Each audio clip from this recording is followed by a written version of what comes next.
Hello students, today we will know how to measure the density of a solid and a liquid. Measurement of density. Let us find out how to measure the density of a solid and liquids. Determining the density of a solid. एक solid का density कैसे निकालते हैं? The density of a solid is calculated using the formula D is equal to m by v. एक solid का density हम इसी formula से निकाल सकते हैं, वो है D for density is equal to m by v, मतलब mass by volume. In the case of regular solids, volume V can be calculated using the formula volume of a rectangular block is equal to length into breadth into height. Volume of a cube is equal to length cube. For example, consider an iron cube of length 1 centimeter and mass 7.8 gram.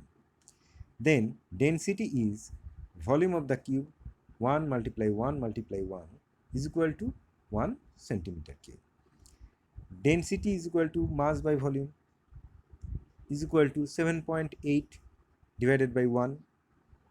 Mass of the cube is 7.8 gram and volume of the cube is 1 centimeter cube is equal to 7.8 gram per centimeter cube. The volume of irregular solids, example a stone, can be found with the help of a graduated measuring cylinder, as we learned in the activity earlier. इससे पहले हम लोग देख चुके हैं एक activity में किस तरह से एक सॉलिड जैसे कि एक स्टोन का वॉल्यूम मेज़र किया जा सकता है. एक इरेगुलर सॉलिड जैसे स्टोन का वॉल्यूम मेज़र किया जा सकता है ग्रेजुएटेड सिलेंडर के द्वारा. The measuring cylinder is half filled with water and water level is noted as V1. पहले मेजरिंग सिलेंडर को वाटर से हाफ फिल करो और उसमें वाटर का वॉल्यूम जो है वो V1 नोट करो. Then stone is immersed completely in water with the help of a thread. Then एक थ्रेड के सहारे, धागा के सहारे उस स्टोन को पानी में, सिलेंडर के पानी में इमर्स करो या डिप करो. The reading of the water level is noted as V2. पानी में वो स्टोन डिप करने के बाद पानी थोड़ा राइज करेगा, तो राइज करने के बाद जो वॉल्यूम तुम्हें दिखा रहा है मेजरिंग सिलेंडर, वो नोट करो as V2. The difference between the readings V2 minus V1, ये दोनों रीडिंग के बीच में जो डिफरेंस है वो V2 minus V1 gives the volume of the stone. वही स्टोन का वॉल्यूम है. The mass m of the stone is determined using a physical balance. एक फिजिकल बैलेंस के सहारे हम स्टोन का मास m को मेज़र कर सकते हैं. Then the density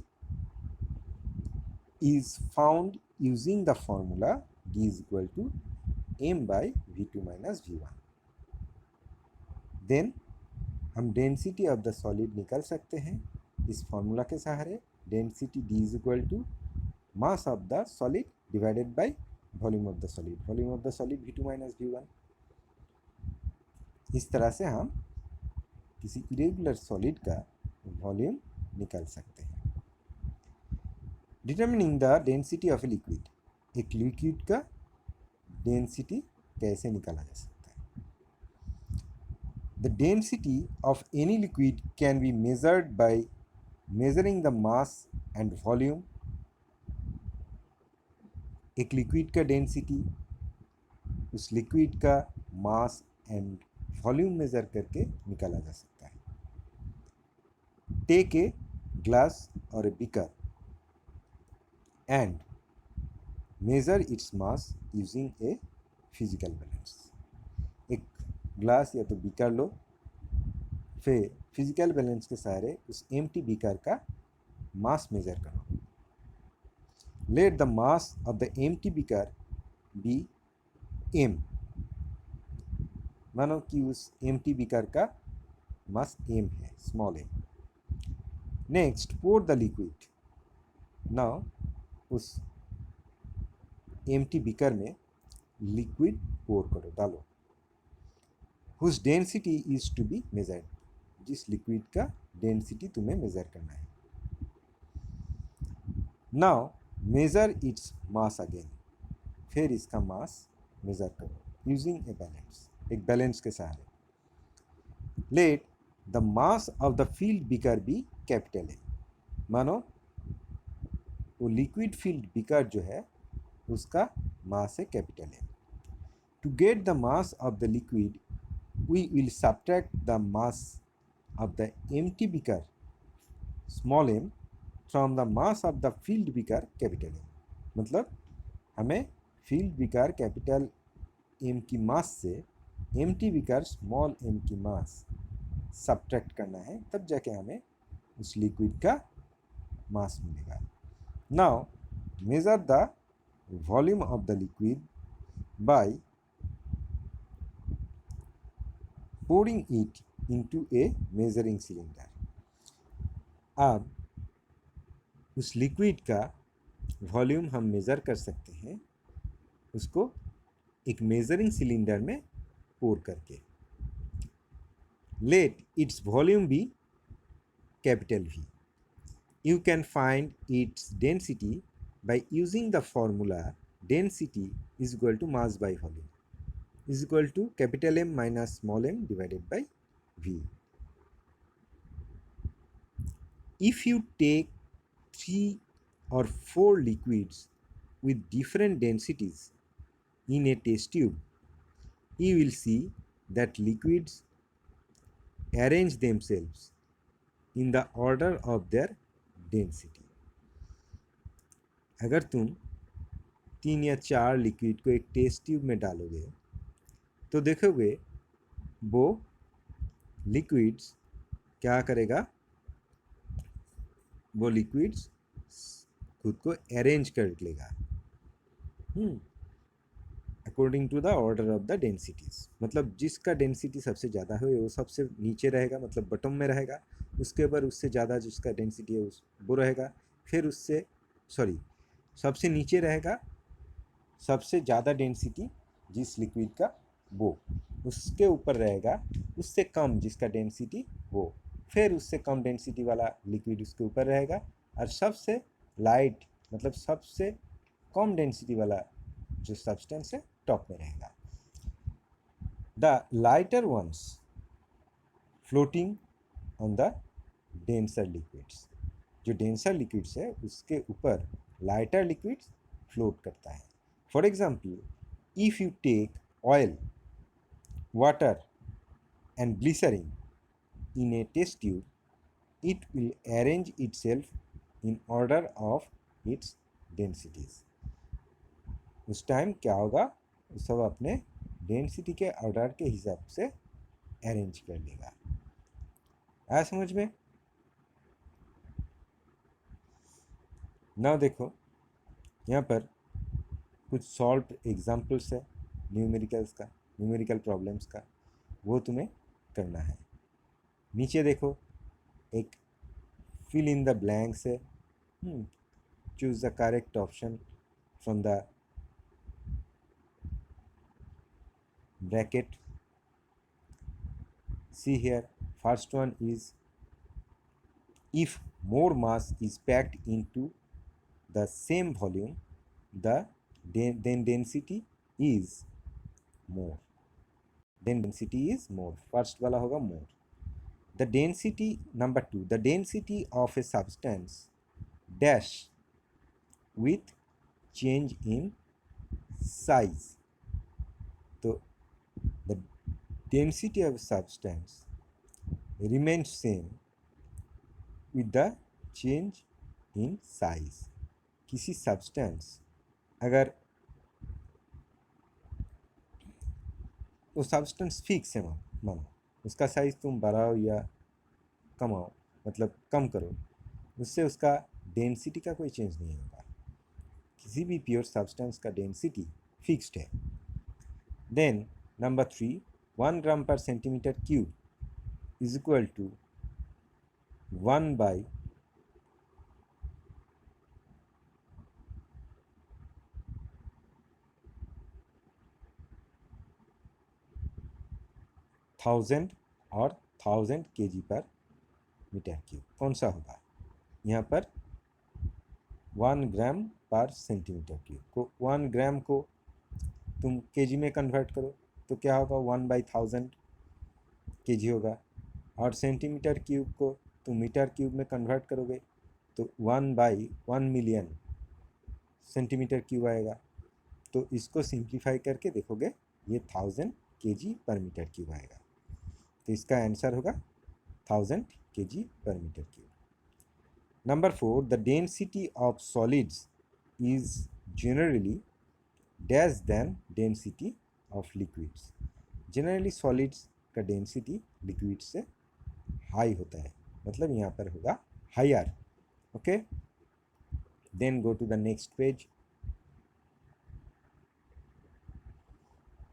Now we learn about speed. Speed gives the measure of how fast or how slow an object is moving. कोई भी ऑब्जेक्ट कितना फास्ट या कितना स्लो मूव कर रहा है, वही उसी का मेजर ही है स्पीड।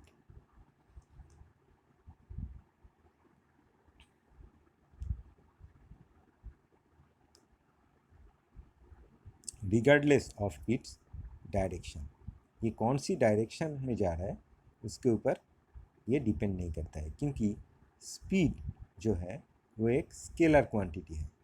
ठीक है। A fast moving object has a high speed, whereas a slow moving object has a low speed. If there is no movement, we say that the speed is zero. अगर कोई object move नहीं कर रहा है तो हम बोल सकते हैं उसका स्पीड ज़ीरो है। When we say that a track event at the Olympic is 800 meter long and Aisha takes 100 seconds to cover it, then her speed is given by 800 meter divided by 100 second, that is 8 meter per second. तो अगर एक 800 metre का Olympic में track event चल रहा है, तो मानो आयशा वो ट्रैक इवेंट, मतलब वो ट्रैक इवेंट आयशा ने 100 सेकेंड में कवर किया है, तो उसका मतलब आयशा की स्पीड कितना होगा? 800 मीटर डिवाइडेड बाय 100 सेकेंड, क्योंकि डिस्टेंस डिवाइडेड बाय टाइम करके हमें स्पीड मिलता है। Thus, we can define the speed of an object as the distance traveled by it in unit time. मतलब यूनिट टाइम में किसी भी ऑब्जेक्ट जितना डिस्टेंस कवर करता है वही उसका स्पीड होता है। We calculate the speed of an object using the formula speed is equal to distance traveled d divided by time taken t. तो इसी फॉर्मूला के सहारे हम किसी ऑब्जेक्ट का स्पीड निकाल सकते हैं, distance travel d divided by time taken t. From the above equation speed can also be defined as a rate of change of distance. ऊपर का जो फॉर्मूला है उससे हम बोल सकते हैं कि speed rate of change of distance है। The SI unit of speed is metre per second. It can also be expressed in kilometer per hour or kilometer per minute. Speed can be classified as uniform or constant speed and non-uniform or variable speed. तो क्या है? Speed can be classified as uniform or constant speed. मतलब एक ही speed में अगर object move कर रहा है तो वो होगा यूनिफॉर्म और कांस्टेंट स्पीड। अगर एक ऑब्जेक्ट अलग अलग स्पीड लेके अलग अलग इंटरवल में चल रहा है, मतलब टाइम इंटरवल में चल रहा है, तो उसका स्पीड को नॉन यूनिफॉर्म और वेरिएबल स्पीड कहेंगे। मानो एक सेकेंड में उसका स्पीड 2 मीटर पर सेकेंड, दूसरा सेकेंड में वो 3 मीटर पर सेकेंड, चौथा सेकेंड में 4 मीटर पर सेकेंड, इस तरह से अगर चलता है तो वो नॉन यूनिफॉर्म होगा, नॉन यूनिफॉर्म स्पीड होगा। Now conversion of 1 kilometre per hour to metre per second. Kilometre per hour मतलब देखो 1 kilometre is equal to 1000 metre and 1 hour is equal to 3600 second. तो 1 किलोमीटर पर आवर मतलब 1 kilometre by 1 hour, that is 1000 metre divided by 3600 second. Simplify करो, देखो 5/18 metre per second आएगा। सो क्या होगा, 1 kilometre per hour is equal to 5/18 metre per second.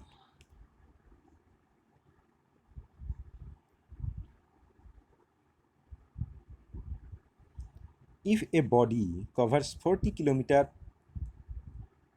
per hour, it means it should cover 40 into 5/18, that is 25/18 is equal to 11.11 meter per second.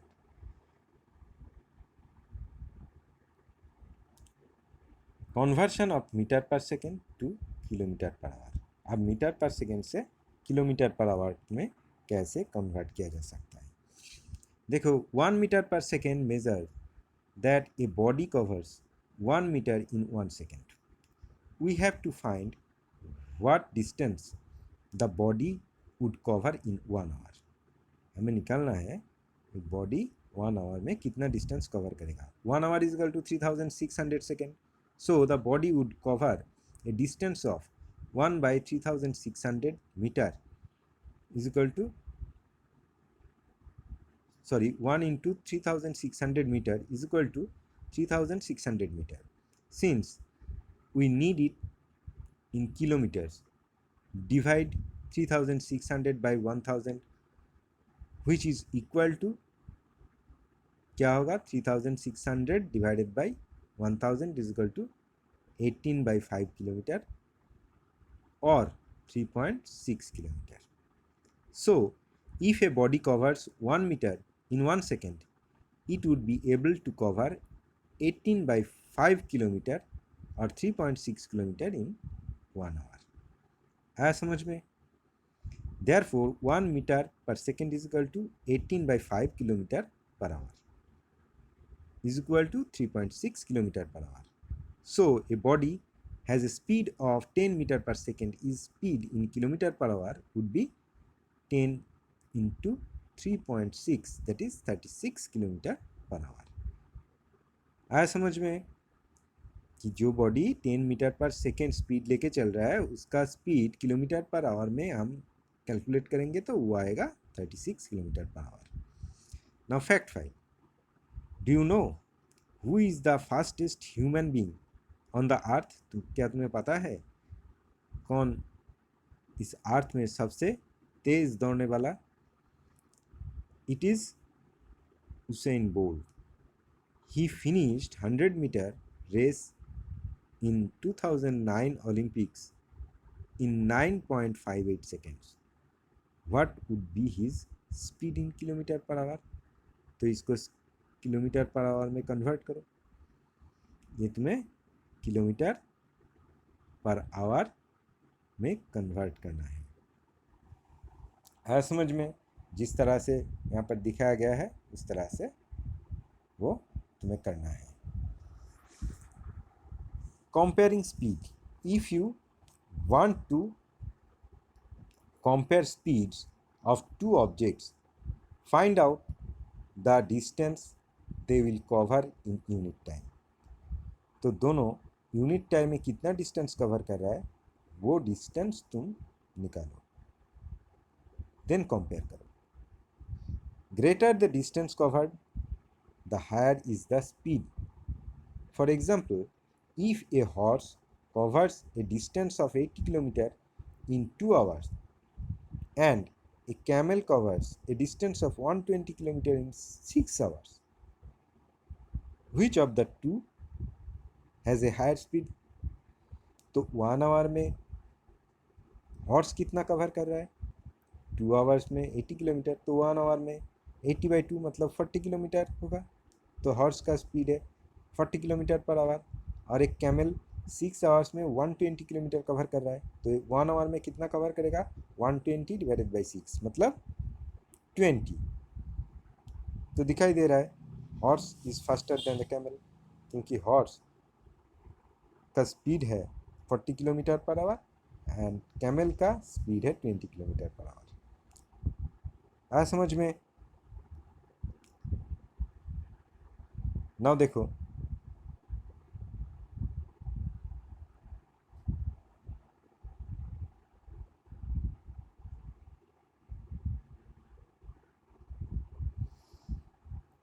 we first calculate the speed of both the speed of the horse and the camel. So, in unit time of 1 hour, the horse covers 40 km and the camel covers 20 km. As the horse covers a greater distance in unit time, we can say that horse is moving at a higher speed. Horse and camel दोनों ही दौड़ रहा है. 1 our में horse दौड़ रहा है 40 kilometre और camel दौड़ रहा है 20 किलोमीटर. तो इससे हमें पता चल जा रहा है कि हॉर्स 1 आवर में कैमल से ज़्यादा दौड़ रहा है, इसलिए हॉर्स का स्पीड ज़्यादा है. Another way to compare speed is to find out the time in which two objects cover a given distance. मतलब दोनों ऑब्जेक्ट का स्पीड कैसे कंपेयर कर सकते हैं. मानो एक डिस्टेंस जो कि दोनों ऑब्जेक्ट को कवर करना है, तो जो जल्दी से उसको कवर करेगा, वो डिस्टेंस कवर करेगा, उसका स्पीड ज़्यादा है. जो देर में कवर करेगा उसका स्पीड कम है. The object that covers the given distance in lesser time is moving at a higher speed. Let us say that both a camel and a horse cover a distance of 60 km. A camel and एक horse दोनों ही 60 kilometre distance cover कर रहा है. The horse with a speed of 40 km per hour will take 60/40 is equal to 1.5 hours to cover the given distance, whereas the camel with a speed of 20 km per hour will take 60/20 मतलब 3 hours. So using the method also we can say that horse is moving at a higher speed. इस formula से हम देख के बता सकते हैं कि हॉर्स कैमल से तेज़ दौड़ रहा है. आया समझ में. तो नीचे देखो कुछ सॉल्व्ड न्यूमेरिकल प्रॉब्लम्स है, वो तुम लोग घर में देखोगे और करोगे, करने की कोशिश करोगे. फिर मैं अगले दिन तुम लोगों को एक्सरसाइज कराऊंगा इस चैप्टर का. Okay, thank you, bye.